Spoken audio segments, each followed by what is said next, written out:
Hey, everybody, welcome to That Expert Show, where you help run the show. I'm Anna Canzano. Thanks so much for joining us today. I am so excited to talk with our guest that we have lined up today. We're talking about photography advice. So expert photography advice for those of us, and that means most of us, that are amateurs. I know for myself, it's just snapping photos with my smartphone when I go to the pumpkin patch with my family. I know it's fall right now, and it's the changing of colors. It's a season that really inspires a lot of photography and picture taking, but I would sure love some tips, some advice, some strategies on how to improve those photos, because I find myself having to edit them so much after I take them to make them worthy of even being saved. Our guest today is a portrait photographer and Nikon ambassador. She has twice been selected as the Diamond Photographer of the Year through the Professional Photographers of America. She also has a master's degree in broadcast journalism from Syracuse University, and that's how she and I crossed paths years ago, both working for the ABC News affiliate in Portland, Oregon. She was doing the weather. I was doing the news on the weekends. Joining us live from Bend, Oregon, the CEO of Jewel Images, Julia Kelleher. Julia, thank you so much for being with us today. It is such a reunion, Anna. I'm so glad to see you. We've been having some fun chatting and talking about old memories. It's been fun. Thank you for having me. Thank you. And you know, it's been fun to watch you develop as an entrepreneur. It's been such a rise, a meteoric rise really for you over the last decade. After you decided to delve into this world of photography, you've won so many national, international awards. And I just felt like you would be the perfect person for us to talk to help people who just want to take better photos. I mean, are there some fundamental concepts that people should keep in mind as we're trying to take better and keepable images of our families? Well, yeah. And, you know, it is a popular time of year to go out and take pictures, especially because you want that iconic Christmas card picture, right? Yes. You want to, be able to put that awesome shot on your card and send it off to everybody. And there's a certain status image associated with that, about sending out the great holiday card. So, of course, everybody, this is my busy season. Things are crazy for us October, November, because everybody wants professional family portraits. But if you're on a budget or you don't have time, you just want to do it yourself, there are a few things to keep in mind. First of all, what you wear. If you mix up the outfits and things don't coordinate, then your eye tends to want to go to the brightest part of an image. So if somebody in the image is wearing white and everybody else is in black, your eye's just going to go straight towards that person or that baby or that toddler in white. So just be careful. And what I always say is to layer the outfits. So pretend that, go through everybody's closet, first of all. That's the first thing. And start laying stuff out on the bed. And go, okay, if I put all these clothes on one person, would it appear coordinated? Now, granted, obviously you're not going to put 5 shirts on somebody. But if all the shirts look like they work together, then, it's going to look good in the environment. Secondly, kind of plan for the environment you're going to be in. If you're going to be in the pumpkin patch, you're going to see a lot of orange. You're going to be those fall colors. So ask yourself, okay, do I want to coordinate with that and kind of dress in those maroons and greens and browns to match that?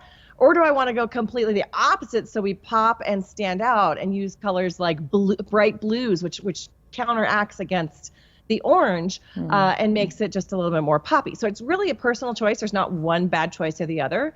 And then as far as putting yourself in the environment, think about the background in particular. Oh my gosh, I see this all the time. Like a light pole going out of somebody's head, or all kinds of distractions in the background. That is so easy to get hung up on because we're so focused on what's in front of us that we don't kind of just take our eyes and go, just behind them to see what's going on. So when you take your photographs, just watch for distracting elements in the background. Sometimes the pumpkin rows are really fun because you can line people up and it gives you those lines down your photograph to make it give you some perspective and things like that. And that's all composition, just thinking about the composition before you actually, shoot the shutter, so to speak. And then finally, I know this is hard in a pumpkin patch, but try to avoid full sun. When you shoot in full sun, it's really harsh on people's faces, and they kind of, they do the whole squinting thing. Yeah. especially children. They just can't do it. So overcast days are actually the best days to shoot. And then, or find like open shade of some kind. So maybe not necessarily in the pumpkin patch, but next to the barn where, they're selling the pumpkins and it's throwing shade onto the ground. That could be a really great place to take a picture. So those are a few tips that'll help you out. Don't shoot in full sun as hard as Uh-oh, looks like we have lost Julia for some reason. We will stand by here in just a moment and try to reconnect. And there she is again. There I am. The magic of technology. It wouldn't be a newscast, so to speak, with you and I without some kind of hiccup there in the middle that we'd have to get through, right? I think it's karma coming back to us, right? Right, all those years. So you were saying, though, some fundamental ideas as far as composition and noticing the background, deciding what you want to wear. I think most families, most people just try to square up the subject of their, photography in the middle of the frame. And is that what you actually recommend? I mean, obviously that's usually the case for that Christmas card photo, is just everybody's in the middle of the shot, either horizontally or vertically. Or are there some suggestions that you want to offer people on different ideas they can have for angles to shoot from? Yeah, I mean, this is where you can get totally creative. And while shooting in the center is instinctual, I don't actually ever shoot in the center unless I'm looking for something perfectly symmetrical, and I'm doing it on purpose to create a symmetrical composition. Most of the time, what I do is I put somebody on a third of the frame. So if you think about your camera frame here, so just like your phone, can be your camera frame, okay? And you have if you kind of mark it off into a tic-tac-toe box like that, where those lines meet on the 4 PowerPoints, we call them, is what we call on the rule of thirds. So if you put your family kind of on one of those 4 PowerPoints, we call it, that is more pleasing composition. Like if you look at any great art or paintings out there, most artists don't put anything really in the center unless it's very distinct and purposeful. Most of the time they're dealing with this kind of rule of thirds, we call it. It just makes for a more pleasing composition, more interesting.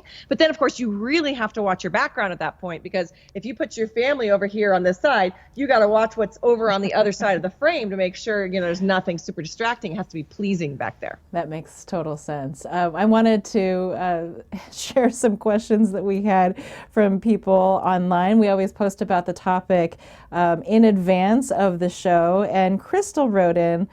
She had a hilarious question. I'm going to read the full question, but break it up into 3 parts, because I think there's 3 different answers that we can offer her here. This is so relatable. So Crystal on Facebook said, please ask Julia how to get toddlers to stay still, all caps.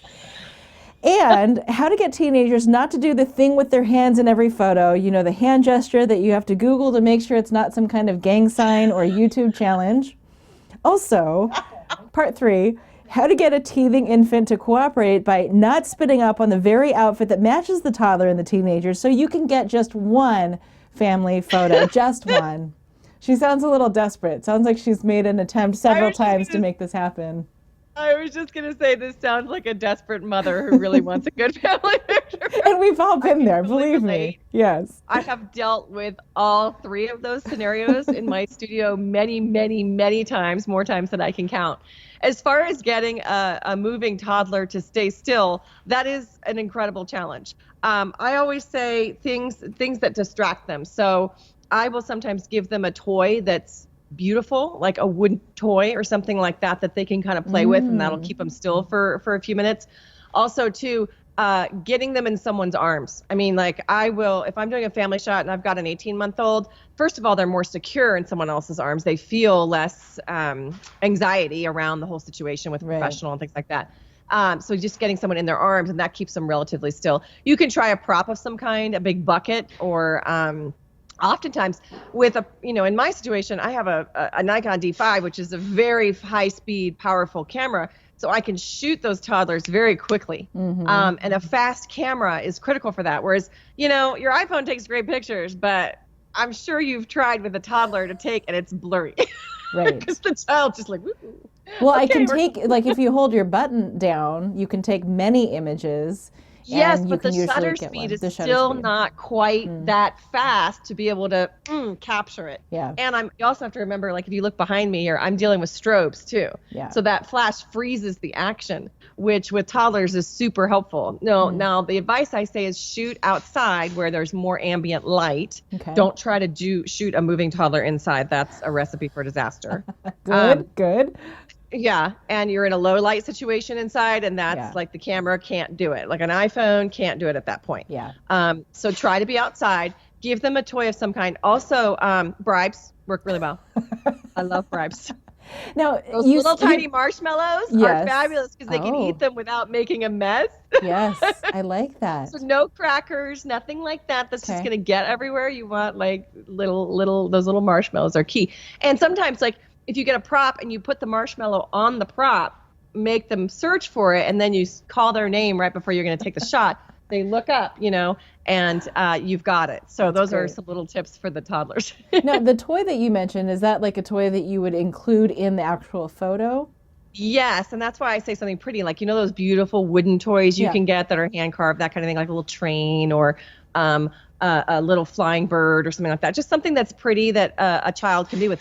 And let me tell you, balloons work every time. Get a helium balloon in whatever color you want and let that kid play with that balloon. And obviously you tie it to their wrist so it can't wander off. But balloons are fabulous for getting a child to be somewhat enamored and staying still. Now, granted, you have to be careful that they're not so enamored that they won't even pay attention to you. Right. So, there's a balance there, but those kinds of things work really well. I love that. And then the teenager. Oh, yeah. Not doing the thing with their hands in every photo. I mean, that's just kind of normal teenager behavior, right? Oh, my gosh. I just want to yell at them sometimes. Like, Because they should know better because they're teenagers. Right. Yeah, no, teenagers, that's a tough one. I usually just tell them to stop. Now, granted, they'll listen to me because I'm not their mother. Yes. Excuse me. I think, one time I still figure skate, believe it or not, I still do. And so we had a teenager one time who would do that in all the images, and she didn't realize that the symbol she was using was an actual hostile gang symbol. Oh, wow. She had to be told that. And once she was told it, I mean, she was only 14, 13.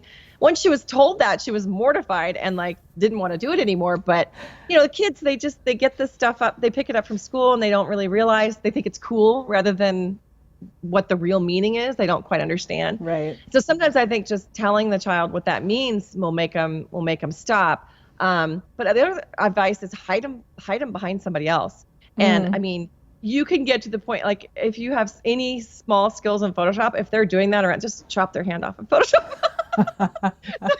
I don't know. That's a tough one. I tend to tell them to stop, and then a lot of times I will say to them, if you don't want to be in the picture, you don't have to be, like that reverse psychology thing. Right. Or I'll just say, you don't need to be part of this if you don't want to, and then shove them away, and then that kind of makes them go, I'm going to get in real trouble if I don't cooperate here.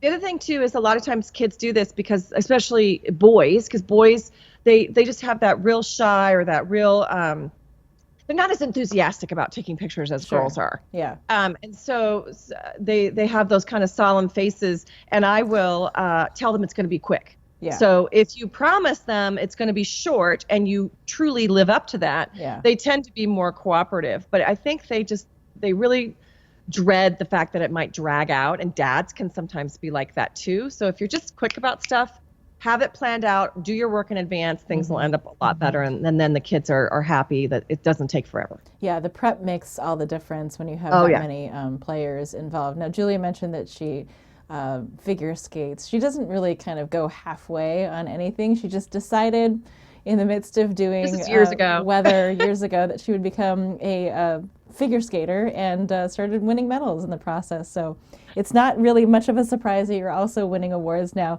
as a photographer. In fact, you just won a major award for newborn photography and infant photography. What was that award? Yeah, it was the Rise International Awards based out of Australia. So it was a competition that was worldwide, and I think there were, if I'm not mistaken, there were close to 2,000 entries in the newborn category, and my image won the entire event. So that was from all over the world. It was very cool and very surprising. Actually, it was awesome. Well, congratulations you don't even know how to describe it, because I just don't think my work really deserves it. And the piece I happened to enter was had an emotional statement to it and was very powerful, and that made the difference, I think. So it was neat. Thank you for saying something. Amazing. Well, and that gives you such a great platform, because really your heart in photography is in newborn and child photography. So we can ask we can answer the third part of Crystal's question here. When you're dealing with an infant, she's trying to get the infant to not spit up and make a mess and ruin the outfit that actually matches the teenager and the toddler. What is your advice for dealing with babies in photography? A teething toddler. I cannot. Well, we have a baby. She said teething, right? Yeah, she did. Okay. Yeah. We have a baby plan in my studio, and where we photograph them at 6 months, 1 year, and then a family session anytime in year 2. And that 6 month and 1 year session, it's notorious that they are gonna teeth, and they're cranky when they teeth. And sometimes, like today, I was supposed to have a session for a 8-month-old, and baby's teething and has a fever, so we rescheduled. Kids who are teething are grumpy, and it is one of those things where I always just reschedule, because I'm going to end up with crummy images with the grumpy kid, So I always want kids feeling better. And that's why if you're hiring a pro, they should be, especially a custom boutique style photographer, they should be well aware of this issue and be willing to reschedule should your child not be feeling well that day or be teething. And a lot of kids do have fevers when they teeth, or they'll spit up or drool everywhere. And sometimes that's charming because that's their age. Right. But if they're in a cranky mood because of it, no. Reschedule. So just reschedule your shoot. And if you're just doing it with your family, then maybe make another time to do that. You'll end up happier. The baby will end up happier, and the images will turn out better. Otherwise, you're just, you're kind of setting yourself up for a train wreck, because these little kids, they don't know any better. And you can give them little frozen teething rings and stuff like that, and that helps somewhat. But if the kid is cranky, don't even bother. You're going to end up unhappy with the images. Just reschedule it, especially if you're doing it on your own. You can do that. You know what I mean? Well, and you have to know your kid's schedule too. Like, you're not trying to schedule a shoot at the end of their day, in that witching hour between like 4 and 7. Yeah. Even though photography-wise, lighting outside is more ideal potentially in that early evening. So how do you square that? Oh, that's tough. Yeah. Again, very hard. For me, I won't shoot unless we're going outside in the golden hour. I won't shoot a toddler in the afternoon. I want them in the morning, right after that first nap, when they are happiest during the day. That's when I'm going to have the most success. Now, granted, like you said, if you want the golden hour, so what I suggest is just really planning your day out, making sure meals happen at the right time, making sure naps happen at the right time, and keep it short and sweet. But also, you don't necessarily have to shoot at the golden hour. If you find some nice shade outside underneath like a covered porch or something like that, or a cloudy day, you do not, and Portland, come on, you guys, you're stoked on the cloudy day thing. Yes. A lot of cloudy days to work with. Yeah.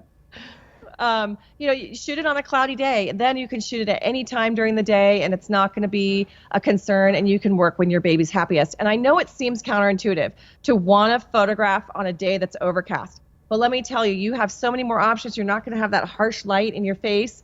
Just make sure people's faces are turned up slightly, so you don't, like sometimes if you have real strong overhead lighting, you'll get the raccoon eyes. But like if you can see here, I have a light on me right now coming from the front, and it's coming from the front and down. So I get that nice nose shadow underneath my nose. It's called butterfly lighting. So if you shoot on in a situation where you can create that overhead condition, like you're shooting down on a family rather than from below, you're not going to end up with that raccoon eye, hollow look to their eyes. So interesting. That actually brings up another question that somebody posted. This one was on OregonLive.com. Old Vanport says they use a fill flash a lot with daytime outdoor portraits to get rid of shadows on faces, but how can you use shadows to enhance faces? Oh, yes, all the time. As a matter of fact, most professional portrait photographers want shadow on the face to define things. Because you have to remember, you're taking a three-dimensional object and you're putting it on a flat plane, on a two-dimensional plane. So in order to show that it has a three-dimensional quality to it, you need shadows. So for example, if you look at me now, I've got a shadow under my chin, I have a shadow under my nose, and it slenderizes and elongates my face. If I put my face up, now granted you're looking at me the same angle, up my nose, which is so attractive, all of a sudden the light flattens on my face, right? Yeah. There's very few shadows. There's still a little bit down here, but there's very few shadows. And by taking your fill flash or whatever and pulling it, he sounds like he's a little bit more, or she, more advanced. Yes. So if you pull it off the camera instead of directly on the camera, that's why I always tell people, don't use the flash that's on this thing.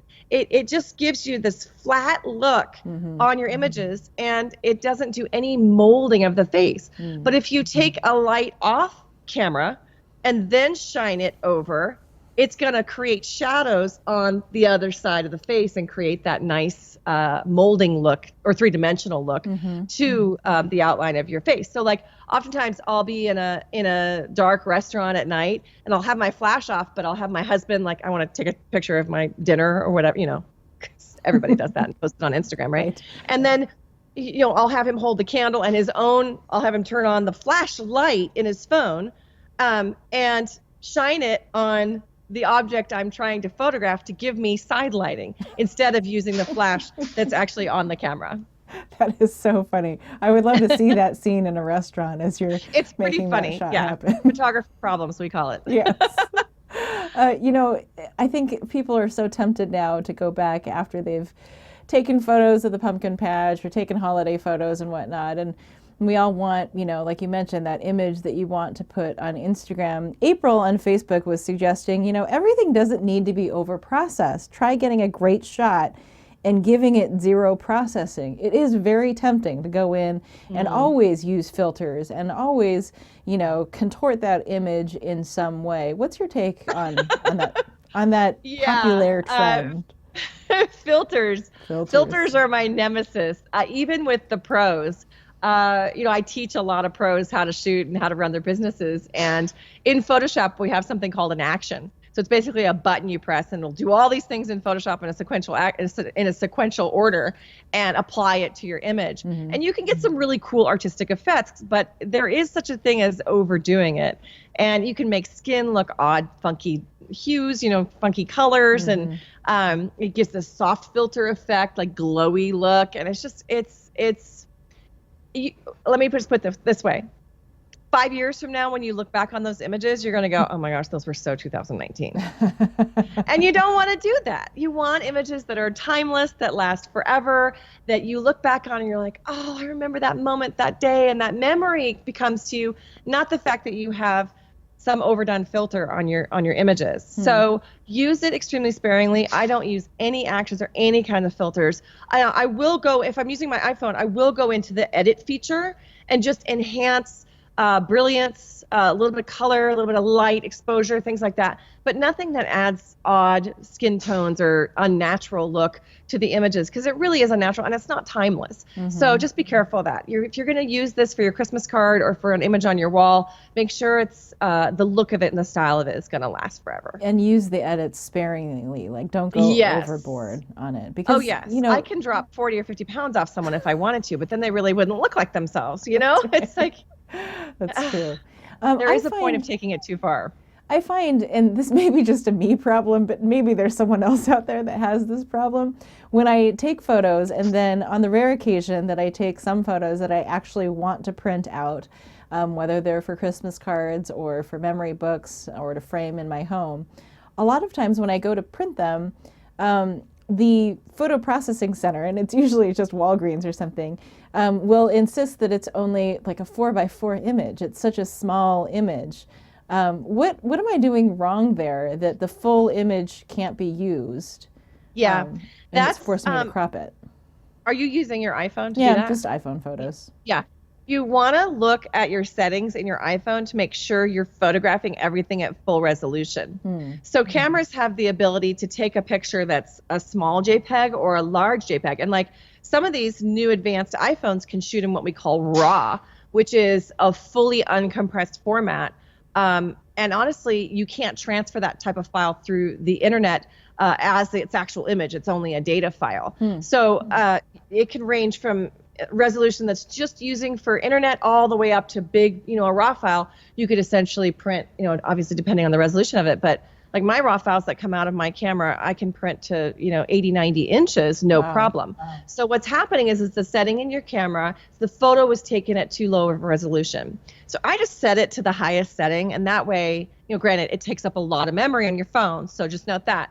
But I always like to have a large image in case I do want to print it at some point down the future. But that's a resolution issue. And I know it's so frustrating. But if you take the image at the correct resolution, you won't have that problem.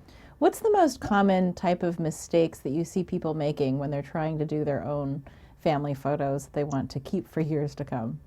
Biggest thing would be shooting in full sun. And granted, a professional photographer understands how to use sun and backlighting and put the sun behind the subject. But these phones don't have manual features. Like you're shooting in what we call program mode, a P for professional, we call it. we joke about that in the photography industry. But these cameras do the work for you. You can't adjust the exposure at all. You can't adjust shutter speed, aperture, anything like that on your own. You have to do what the camera sees as correct. So with a professional camera, I can manipulate that and make the sun just highlight the back of someone's hair and then using a flash or something else to light the faces. And my camera will allow me to fudge the settings so I can force the camera to look at the scene the way I want the camera to look at it, not the way it thinks is the correct exposure.